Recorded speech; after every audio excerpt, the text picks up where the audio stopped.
Ẹ káàbọ̀ sórí ìkànnì Lady K Ìfẹ́ Olúwa, the baby of Oduduwa Nation. Bàbá Jagaba, Jagaba ni sẹ́, ó gbọ́ Jagaba ó họ. Bàbá Jagaba ti sọ̀rọ̀. Bàbá ní ọ̀rọ̀ security ni wọ́n fẹ́ fi mú àwọn o, gbogbo ọmọ Yorùbá. Bàbá ní ọ̀rọ̀ security kò ṣe security. Wọ́n ní ohun tí ọ̀tá fẹ́ fi mú àwọn nìyẹn láti gba ìjọba lọ́wọ́ àwọn o. Ẹ má jọ gbàjọba lọ́wọ́ bàbá Tinubu o. Mo pariwo kéré o.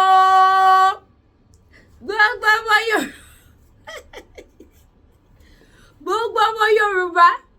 Ẹ má jọ gbàjọba lọ́wọ́ bàbá Jagaba o. Bàbá ti sọ̀rọ̀ o. Bàbá ní security ni wọ́n fẹ́ fi mú àwọn o. Àwọn kọ́ làwọn wà díẹ̀. Ẹ bọ́ yẹn sọ. Ọ̀rọ̀ Nàìjíríà di drama. Ẹjọ́ tani yẹn okay. A bá ti gbọ́ popopo bá gbọ́dọ̀ wojú fóònù àwọn tó ọ̀dà. Bàbá ní security wọ́n fẹ́ fi mú àwọn ni o káwọn má lè ṣẹlẹ̀ kejì. Ọmọ olódò dẹni tó bá dé gbà nǹkan kí nǹkan tó bá gbà làwọn máa fún.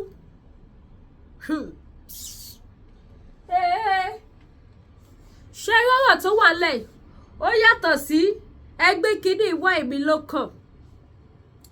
Ọ̀rọ̀ tó wà lẹ́yìn ó yàtọ̀ sí ẹgbẹ́ pọ̀wá èmi ló kàn. Ọ̀rọ̀ tó wà lẹ́yìn ó yàtọ̀ sí ọ̀rọ̀ èmi ló kàn. Face cream lélẹ̀ tí mo fi hàn yìí. Oil ẹ̀ wà, body cream ẹ̀ wà, jẹ́bidán. Ẹ̀yin tẹ́ bá ní the cream tí Lady K lò is available. No filter. No filter. Ẹ̀yin tẹ́ bá nídìí tó tún ṣàprápra ju tí Lady K lò ó wà available.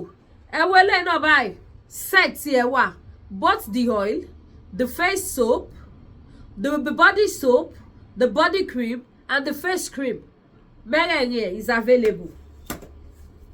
Bàbá Tinubu ní wọ́n mọ̀ọ́mọ̀ wọ́n fẹ́ get rid àwọn.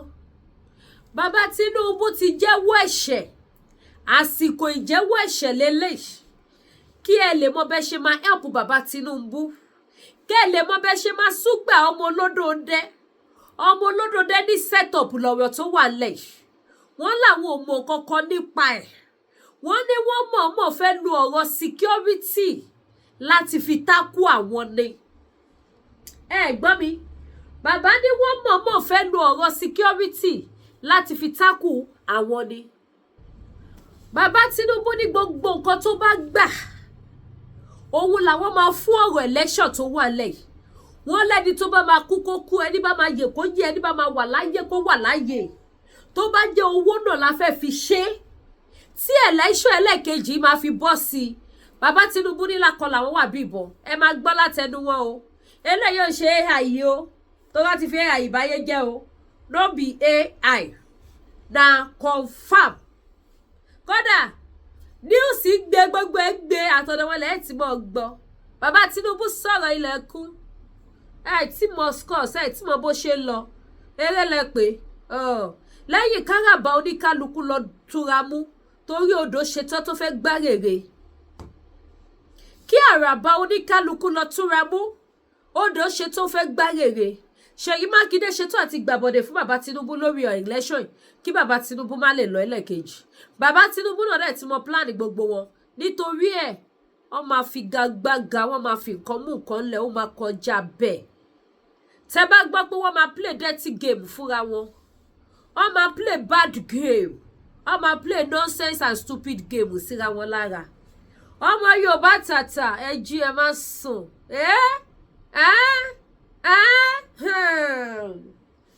Ẹ jẹ́ gbọ́rọ̀ lẹ́nu bàbá Tinubu náà.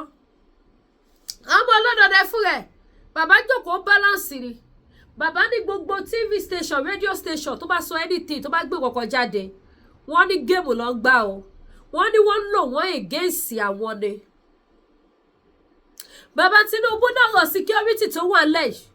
Àwọn ń gbìyànjú o. Ẹ má sì gbàgbé pé èmi kíní tí mo jókòó yìí mo sọ̀rọ̀ yẹn. Mo ní kì í ṣe pé kóhun Tinubu kó tún lù ṣe o. Mo ní ṣùgbọ́n àwọn ẹni òkè ọ̀hún wọn ò ní jẹ́ kí bàbá yẹn rí ṣe. Bàbá ti wá mọ̀ sí at least ó yẹ kí bàbá Jagaba ó yẹ kó gbóṣùbà fún Lady K because nǹkan tí mo sọ kò ń ṣe èèyàn ló sọ fún mi wọ́n ní òye làgbà ń wò àwa tí mo bó ṣe ń lọ ẹ rí pé gbà mí báyìí máa yíwọ́ mi báyìí gbà mí báyìí máa yíwọ́ mi báyìí máa ra ṣe kiri máa lọ máa bá àwọn tó wà lórí Facebook pò nítorí pé kí la ti mọ ibi tó ń lọ bàbá làwọn ń gbìyànjú ṣé rí tó bá tó stage kan ẹ lọ kọ sílẹ̀ bàbá Tinubu máa jábọ́ kì í ṣe pé máa jábọ́ kú ẹ máa get me wrong o jíjábọ́ ni pé wọ́n máa sọ̀rọ̀ àwọn tó wà behind nǹkan tó ń ṣẹlẹ̀ yìí bàbá máa bẹ̀rẹ̀ sí ní dárúkọ gbogbo wọn fún yín báyìí pé lágbájá òun ló wà ní abala ìpele báyìí lọ́wọ́ tó àwọn Boko Haram lágbájá òun àti tàmẹ̀dò àwọn ló wà ní gbẹlẹ báyìí lábẹ́ àwọn Boko Haram tó bá yá bàbá Tinubu máa ṣe bẹ́ẹ̀ lọ kọ sílẹ̀ because géèmù tí wọ́n máa gbá fúnra wọn lọ́tẹ̀ yìí ṣẹ́rí 2027 yẹn wọ́n bá bàbá fọ Tinubu fi ọwọ́ yẹpẹrẹ mú látara wípé kí ni wọ́n rò bí tòótọ́ bàbá yìí ò gbádùn òun ló ṣe gbéṣẹ̀ tí mà ti bàbá Tinubu lẹ́gbẹ̀ẹ́ wípé pátápátá tó bá máa fi lọ bí ọdún kan ọdún méjì ó máa kẹ́rù sí kànga irú bí Yar'Adua bó ṣe palẹ̀ mú ẹrù nílẹ̀ tí Goodluck take over ohun tó fẹ́ ṣe nìyẹn wípé sọ tí bàbá Tinubu bá kẹ́rù sọ́kọ̀ o Shettima máa lè take over tí Shettima bá ti wá take over a wá lo gbogbo tẹ́nọ̀ tí bàbá Tinubu tán a lo tẹ́nọ̀ ti tiẹ̀ náà tán a bá padà di màṣá síbẹ̀ ìjọba yẹn bá wà lọ́wọ́ Fúlàní finally géèmù tó fẹ́ gbá nìyẹn Ọlọ́run jù wọ́n lọ bàbá Tinubu náà play game wọ́n jọ lu ọpọlọ fúnra wọn àwọn náà ti wá padà rí wípé brain ni bàbá Tinubu lò fáwọn kì í ṣe pé bàbá eléyìí sick ẹ lọ wo gbogbo bíi tí bàbá Tinubu àti Shettima bá ti jáde lọ tó bá ń give speech ẹ lọ wo body language Shettima sí bàbá Tinubu ẹ lọ wo body language ẹ lọ wo reaction ẹ lọ wo bó ṣe máa ń ṣe sọmọ olódòdẹ ẹ bá mi share ètò yìí ẹ wo bó ṣe máa ń ṣe sí ọmọ olódòdẹ inú ẹ̀ ò kì í dùn sọmọ olódòdẹ bí kò máa fọwọ́ yún orí bí kò máa járe lẹ́ẹ̀kọ́ná ẹ lọ tí ẹ bá ti observe tẹ́lẹ̀ ẹ lọ wo láti sí lọ even tó bá wà níbi tó bá ti lọ fún conference ẹ lọ wo body language Shettima ẹ mọ̀ wípé ọ̀tá bàbá Tinubu ayé àtọ̀run ni ẹ wá wo nísìn báyìí ṣé bàbá Tinubu ò mọ̀ wípé pàdípàdì ní Boko Haram àti Shettima ni kí wọ́n tó gbà kan fi ṣe igbákejì àwọn ṣebí torí àwọn náà ní géèmù tó fẹ́ gbà ni wọ́n jọ ṣọ́ra wọn sáfù ni àwa mọ ẹni tí géèmù ẹ̀ máa wí nínú gbogbo wọn báyìí àmọ́ ẹni tó máa jẹ lọ nínú gbogbo àwọn pípù yìí because 2027 tẹ́ bá gbọ́ wípé ó yàtọ̀ ó kọjá bẹ́ẹ̀ 2027 máa yàtọ̀ ó máa kọjá bẹ́ẹ̀ láwọn àwọn pípù wọ̀nyí ẹ jẹ́ kí èmi àti ń jọ farabalẹ̀ kájọ gbóhùn tọ́mọ olódòdẹ sọ ọmọ olódòdẹ sọ̀rọ̀ ilẹ̀kùn ọmọ olódòdẹ ní wípé tó bá dẹ̀ jẹ́ wípé ká máa yáwó iná ni àwọn rẹ́dí àti máa bá yín sáìn ẹ̀ ṣebí káwọn ti kọ báírò ní pé yẹ lọ yá wá kò káyé wọn ò ní gbèsè ẹ bá yín sàn ṣebí ẹ̀yin lẹ fẹ́ máa yáwó kẹ máa gbé fún Boko Haram kẹ máa pín láàrin ara yín àbí bẹ́ẹ̀ kọ́ the boy is good àpà ló ń jẹ́ bẹ́ẹ̀ kọ́lẹ̀ ní Tinubu is good is giving us money we are okay we are using luxurious car we are using convoy we are share this we are share that no problem káwọn ṣàtìlẹ́ ẹlẹ́ẹ̀kejì ṣùgbọ́n ẹlẹ́ẹ̀kejì bàbá Tinubu yẹn ọmọ Yorùbá ohun tó bá ti lè mú ọmọ olódòdẹ wọlé ẹlẹ́ẹ̀kejì ọmọ Yorùbá ẹ má sùn o bí Tinubu ò bá pín kò gbọdọ̀ kúrò ńbẹ̀ ẹ jẹ́ àjọgbọ́n tí wọ́n ló ṣẹlẹ̀ sí wọn o ẹ má gbàgbé láti bá mi like ètò yìí ẹ jọ̀ọ́ ẹ̀yin ìyá mi ẹ̀yin bàbá mi ẹ bá mi like ẹ kàn bá mi click sí pam kẹ bá mi like kẹ dẹ̀ comment opinion titi yín ẹ bá mi kọ sí kẹ dẹ̀ bá mi pín ètò yìí ẹ̀yin tẹ́ bá wò mí for the first time Lady K Ìfẹ́olúwa the baby of Odùduwà nation ebi gangan lèmi wọ́n nífẹ̀ẹ́ lómi ṣe mí ẹ subscribe sí YouTube channel mi kẹ dẹ̀ bá mi tan notification bell yín so that gbogbo ìgbà tí mo bá ti ń ṣe ètò ẹ lè máa gba notification ẹ lè máa wò ẹ ṣé gan mo dúpẹ́ ó yá bóbọ̀ kí ló kọlù ẹ fún ní volume ó yá. You are playing to the hand of agents, including my own enemies, who want to use insecurity to get rid of me. Huh? I'm a very stubborn politician. Oh. I just refuse to go. And I will campaign for my second term. He refuses to go. I'll take one reaction from Nello, who says the focus should be on the lives being lost. Insecurity isn't a political tool used by enemies. It's a daily reality for Nigerians in the North and the South. If the security is fixed, then no enemy can get rid of you in the first place. Defending his approach to borrowing, basically saying that people need to relax because borrowing isn't leprosy. Let's watch. If we have to borrow money, we borrow. It's not borrowing is not a leprosy. What shall I say? To work hard to be able to pay for it. If we gotta do it, we gotta do it. I'll take one reaction from Chizom on X, who says, Tinubu says debt is not leprosy. True. But what Nigerians are asking is simple. If borrowing isn't the problem, where are the results? Under Tinubu, the nation's debt keeps rising, but citizens are seeking deeper into hardship. Prices are up, jobs are scarce, and businesses are struggling. The question isn't whether a country should borrow. The question is, what are we gaining from these loans? Many Nigerians can't point to clear benefits that match the scale of debt accumulated. And what's your take? Tinubu is quite very stubborn, very deft guy politically. But what he's currently doing to the opposition is wrong. Stifling the opposition. I don't think that's been deft. I don't think that's been stubborn. Making it on evil playing field. If President Tinubu is truly sure that he has done enough to be able to get the people to vote for him, let the support be organic. The reason why they're stifling the opposition is because they're not sure. And that's what's happening. So you weaken your opponent because you're not sure. Leave a competitive playing field. If he wins, I'll celebrate him. Secondly, I'll tell you, debt is leprosy. Yes. Debt is leprosy. You know why it's leprosy? Your cost of serving the debts or servicing the debts. When you spend about 15 to 16 trillion in a budget that goes about, I think, 60 trillion now, look at the percentage of what you use in debt service. It becomes leprosy, especially when you cannot see what you're doing with the debts. This argument that, oh, we are doing it for roads and everything, road does not significantly transfer to development and growth. What I said yesterday is the HDI, investment in healthcare, investment in school, capital appreciation. I have the body cream and the body wash. Ease of doing business very mandatory for this area. Very super. These are things that can really open up an economy. And President Tinubu is not doing that largely. You are beginning to see uptick in numbers of people suffering. Capital mobilization is poor. Okay, look at this morning. I went to buy fuel 40,000 naira in one of my cars. If I depended on minimum wage, he could even give me 30 liters. It was about 29 liters. If I depended on minimum wage and I buy that twice, what will he give me? So this argument of doing roads and everything, it doesn't give an uptake in economic. Why three roads? They've borrowed another 516.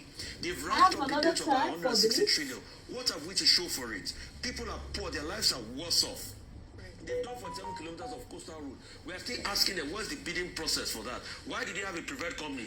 They've gone to the ports. They've borrowed money for the ports again. We are still asking about them. You were telling me about a certain report that was talking about even competence threshold as regards the people that were given that project to be done. One particular company keeps taking on the project. There is nothing to show for all of this. How does he have an uptake on the economy of the people? Let's be realistic. Debt can become leprosy if not properly used. And the idea at which Nigeria is using it is not better. What is the state of the federal medical centers today? What's the state of the schools in the country today? They claim they've done student loan. Yes, but it's still a loan because the student has to pay back on it. Absolutely. Let's call a spade a spade. Absolutely. And debt is leprosy if it's not properly used. And we are losing it in a leprosy way. Not a leprosy. In fact, our debt has taken Nigeria to a leper's colony. Wow. So can I just make 2 points on insecurity? I think it's very dicey to use insecurity as a political tool. Like the first comment I said, I say this because during the Jonathan administration was the same thing was criticized for because he blamed, I think at the point, the emergence of terrorism, the Chibok girls kidnapping to, I remember the famous First Lady speech, there is God, that people were complicit. And that was not an excuse. It didn't excuse his failure to manage the situation as perceived by a number of Nigerians. So giving an excuse that your enemies are behind insecurity is almost a slap on the face of those who have suffered as a result of insecurity. So what do we do about that? So because of one man, your enemies, then many Nigerians have to die for that. What we're asking for is that we know that the administration talks about understanding the issues. Who is responsible? What is responsible? But there's a gap between that and fixing the issue. So don't tell us why insecurity is rampant or is rife during election season. What we want to see is addressing those challenges based on information that you have who is behind it. That's what Nigerians want in a leader, not just telling us that, oh, this is the reason why. I think it cheapens the experiences of people who are victims of insecurity.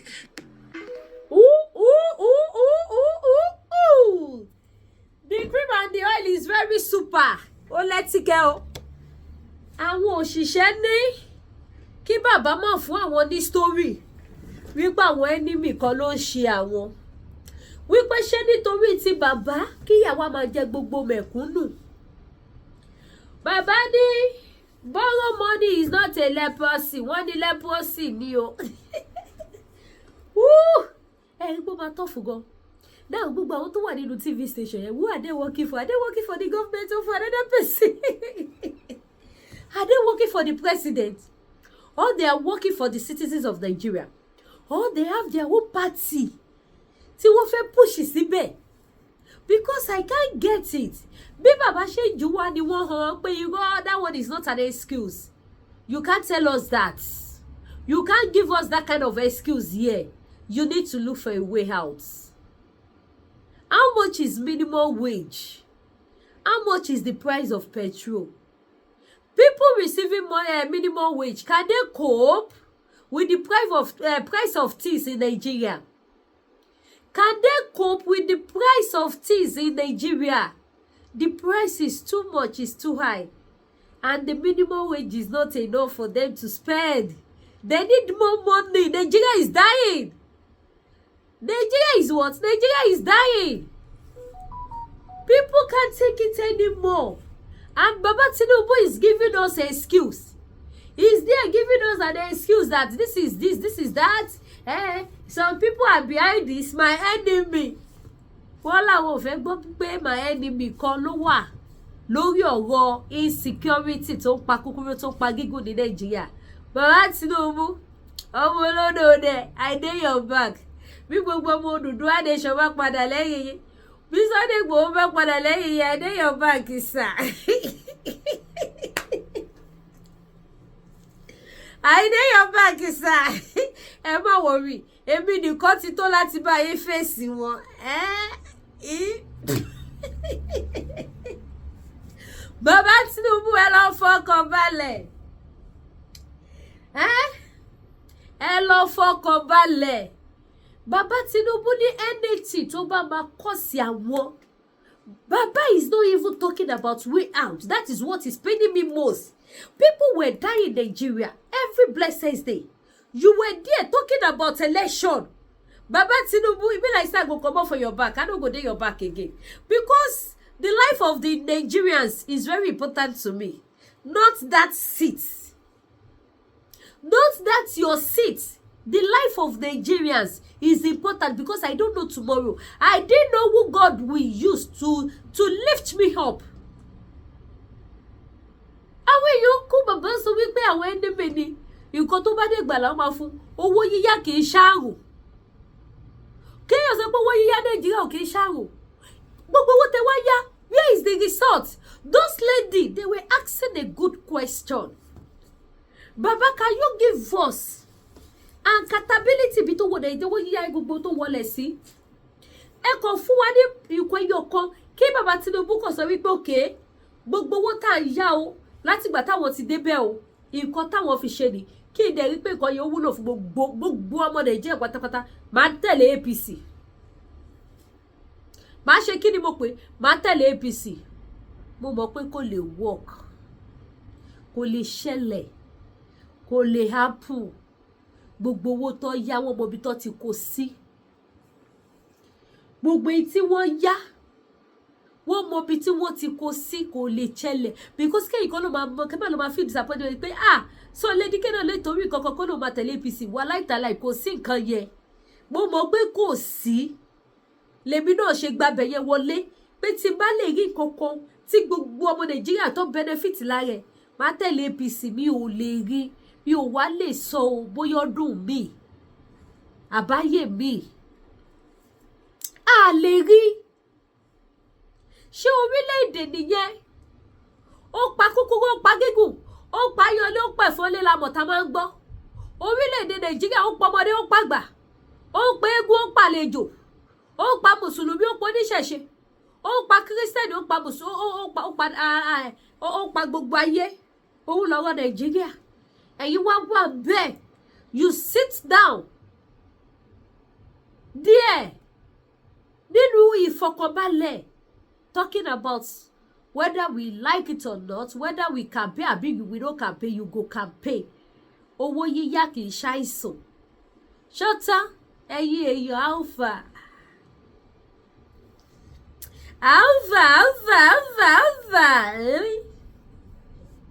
kí ya yín ní slang adé Buhari lò àbí mo kì í ṣe bó ṣe máa bí wá nìyẹn pé alpha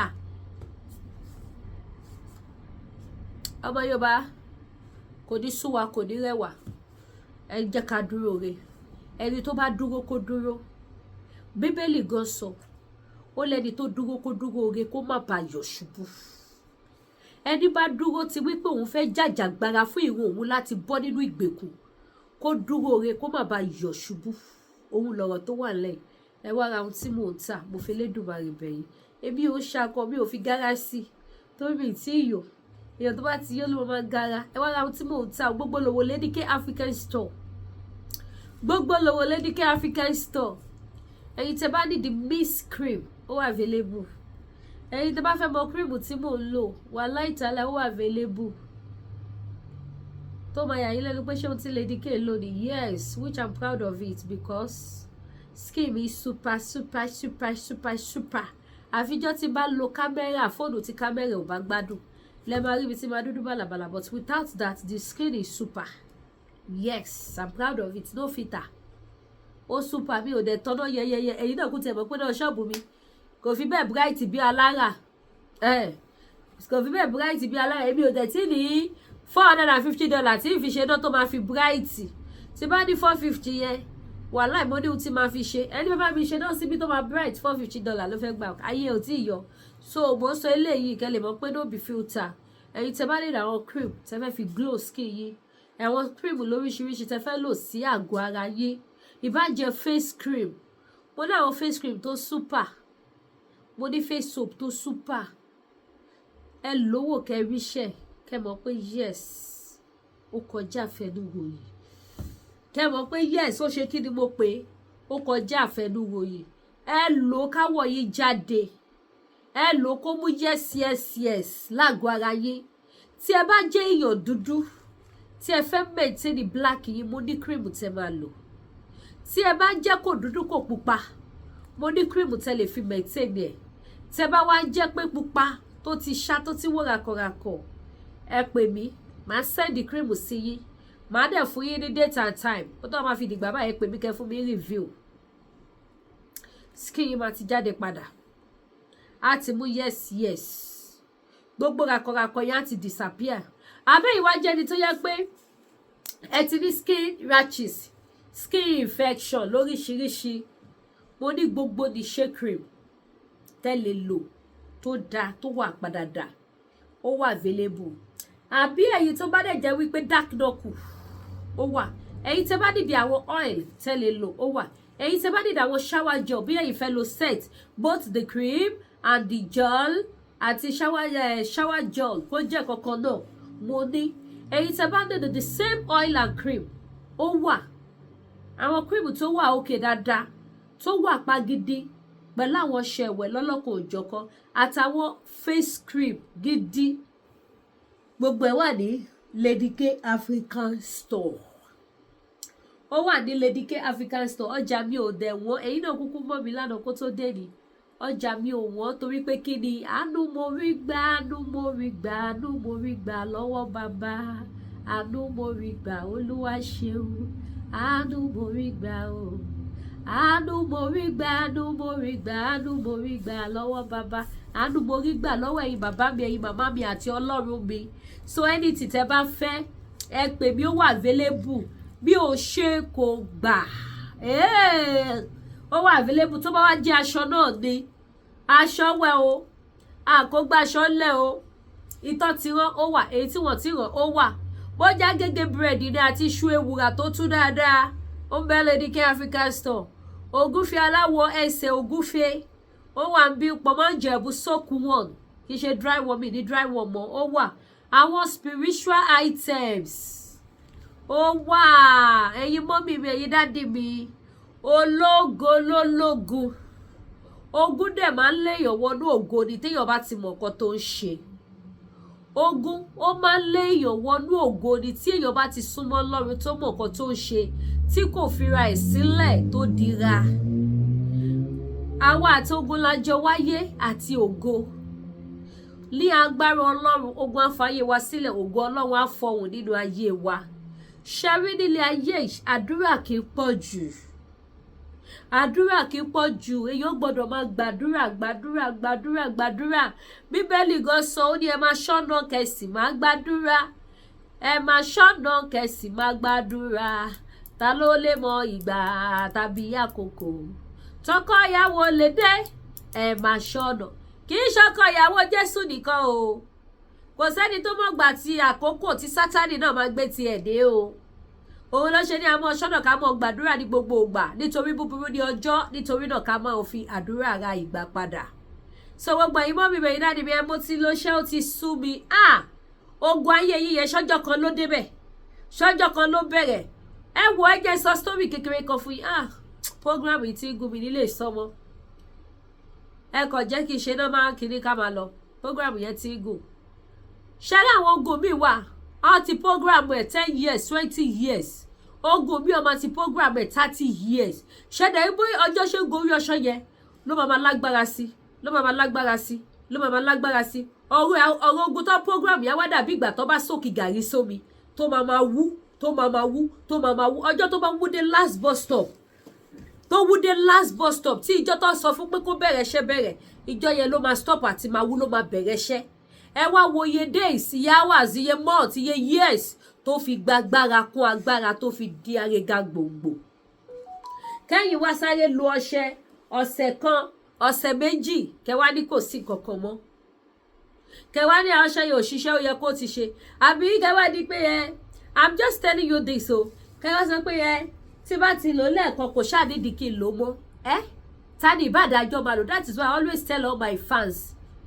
Lẹ́yìn tẹ́ bá ti rí gbàdúrà tán, ẹ máa díjọ́ lo ṣẹ́ ní ẹ̀mẹ́ta lọ́sẹ̀. Bí èmi ṣe máa ń give instruction fáwọn tèmi nìyẹn. Ẹ̀mẹ́ta lọ́sẹ̀. So that ogun tó ṣẹ́ tó lọ yẹn kò ní ríbi rápálá sí mọ́. Kò ní ríbi padà wá mọ́. Ó ti lọ nìyẹn. But ẹ bá lọ rẹpẹtẹ, ọ̀rọ̀ ẹ̀ báyìí tó máa padà dé. Yóò wá dàbí àgbò tó fẹ́ yèrè ní agbára lòun gan máa lọ mú wá. Tówó rí pẹ́yìn náà ti já. Ẹ ti ṣáájò. Ó dẹ̀ ní mission iṣẹ́ tó fẹ́ ṣe. Kò tí ráyè ṣiṣẹ́ yẹn tán. Ẹ̀yin ti wá sáré lọ fún ilé ìwọ̀ jẹ, ó wá jápa. Tó bá máa padà wọ́n máa wá ìdọ́bù in a big way. Kó bá máa wá bá ayé láàbọ̀, kó bá ayé lákọ̀, kó má ríbi dé sí. Ẹ gbọ́dọ̀ máa díjọ́ lo cleanser lẹ́kọ̀ọ̀kan, arọ́bí, back to sender, ìtúwọ́, ẹ̀yọ́nú, àgbélépọ̀ta. Ẹ gbọ́dọ̀ máa díjọ́ lu àwọn nǹkan bẹ́ẹ̀ yẹn lẹ́ẹ̀kọ̀ọ̀kan. Bẹ́ẹ̀ tí ẹ lọ ṣe àánú, tẹ́ ẹ lọ ṣe ìbùkún, ṣe rí àwọn nǹkan ìṣẹ́gun. Ó ṣe pàtàkì, ó ṣe kókó, kò dẹ̀ tún gbọ́dọ̀ pọ̀ jù. Níwọ̀n tún ìwọ̀nsì ni, ṣùgbọ́n ó ṣe kíru. Ó ṣe pàtàkì, ó ṣe kókó láti máa lo àdúrà gbogbo wa gbà. Bó dẹ̀ jẹ́ àwọn nǹkan àánú náà lẹ bá fẹ́ lóríṣiríṣi, gbogbo ẹ̀ ló wà available. Àwọn lọ́fíndà lóríṣiríṣi ó wà available. Gbogbo nǹkan is available ní Lady K African Store. Àwọn fìlà wà, wíìgì wà, jewelry wà àti bẹ́ẹ̀ bẹ́ẹ̀ lọ. Àwọn lace, ẹ̀yin tẹ́ bá need àwọn lace lóríṣiríṣi any color, ẹ pè mí, ready to wear, ó wà available. Ojú òní tì wá, mi ní wá yín tì. Ẹ má gbàgbé ẹ̀yin ìyá mi, ẹ̀yin bàbá mi láti bá mi share. Oṣù yìí a jọ pé fún èmi àti yín lórúkọ Jésù Kristi ti Nazareth. Ní orúkọ Jésù Kristi ti Nazareth, a máa jẹrí ọ̀tá. Lórúkọ Jésù Kristi ti Nazareth, ayé ò ní dí wa lọ́wọ́ oore. Ní orúkọ Jésù Kristi ti Nazareth, gbogbo rere tá ti pàdánù nínú oṣù kẹrin, ọba tó ń jẹ́ èmi ni má ṣe bẹ̀rù, á dá padà fún wa ní ìlọ́po ayọ̀ ní ọ̀nà tí a ò lérò nínú oṣù karùn-ún yìí. Lórúkọ Jésù, àwa jọrọ àánú gbà, àní sí Ọlọ́run gbèrè tìjú, àní gbàgbà ti àdúrà. Lórúkọ Jésù, àdúrà gbogbo wa gbà. So bó ṣe jẹ́ nìyẹn. Ẹ ṣé gan, mo dúpẹ́. Ẹ ṣeun, ẹ ṣeun, ẹ ṣeun, ẹ ṣeun, ẹ ṣé, ẹ ṣé. Anything tẹ́ bá ti fẹ́, ẹ pè mí. Àwọn ẹja wa tuntun ti dé. Gẹ́gẹ́ bí mo sọ fún yín, kì í ṣe ìgbà tí ọjà bá ti dé, kì í ṣe gbogbo ìgbà ni màmá wa display rẹ̀ pé ó tún ti dé, ó tún ti dé, ó tún ti dé o. Fún ìdí kan tàbí èkejì, but màmá sọ fún yín pé nǹkan báyìí ti dé. Mo lè má display ni o, mo dẹ̀ lè wá sórí live show ńgbà míì kí wá unbox ọjà fún yín pé tó àwọn ọjà tó ẹ̀ṣẹ̀ dé nìyó, but kò ní jẹ́ gbogbo ìgbà ni màmá wá unbox ọjà ní live show. Fún ìdí kan tàbí ìkejì, ojú òní tì wá lágbára Ọlọ́run. Àní fowó ara wa ṣera wa, àní gbéra wa láyé lọ́wọ́ lórúkọ Jésù. Ẹ ṣé gan, mo dúpẹ́. Ó dàbọ̀.